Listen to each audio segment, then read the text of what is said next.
Obviously 300 and 301 is great and our best scores of the year, but I think we were really building towards this over the course of the last 3-4 weeks or so. So it's always great to play your best on the most important day. It really is.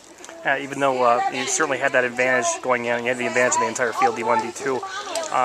The teams that came out here that were chasing you started out pretty well and gave you guys a little bit of a challenge today. And you guys just simply were, too good. They played really well, and they stood up to all the pressure that was against them. Let's say something about the resiliency of your team. Yeah, absolutely. I mean, you're absolutely right.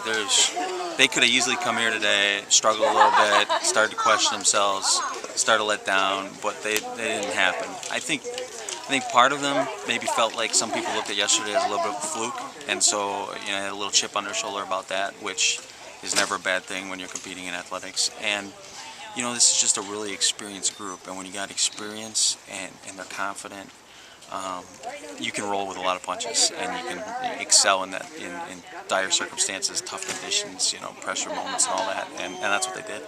And both, guys golf, girls golf, you guys have a rivalry down here with Madison Edgewood. And this year you guys get up on top after Edgewood's won the last 2 years. How does that feel? It's fun. I wouldn't call it a bitter rivalry. It's definitely a friendly rivalry. I get along well with both coaches, and our teams get along well. But it's always great to play against good competition. And, while Edgewood did not play their best yesterday, we knew that they were really good, and we definitely were ready for them and knew that they were going to pose a big challenge. So to beat them yesterday and then to survive any run they put on today is definitely important for us and a big part of winning. Does that say something about the kids on both teams? I was watching the play yesterday, even though they were playing together today, they weren't playing in the same groups. You couldn't really tell who was shooting the great round, who was shooting the bad round. The kids were talking to each other the whole time. They were complimentary of each other. It was just really nice to see out there. No, that's absolutely right. Edgewood's got great kids. We've got to know a lot of them, both on the boys and girls side over the last few years. We got pretty good kids too, and I think it's a healthy respect.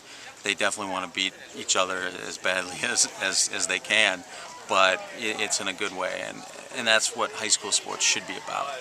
Rivalries are great, but you want them to be respectful at rivalries and things that are fun to compete in, and their rivalry with Edgewood definitely is.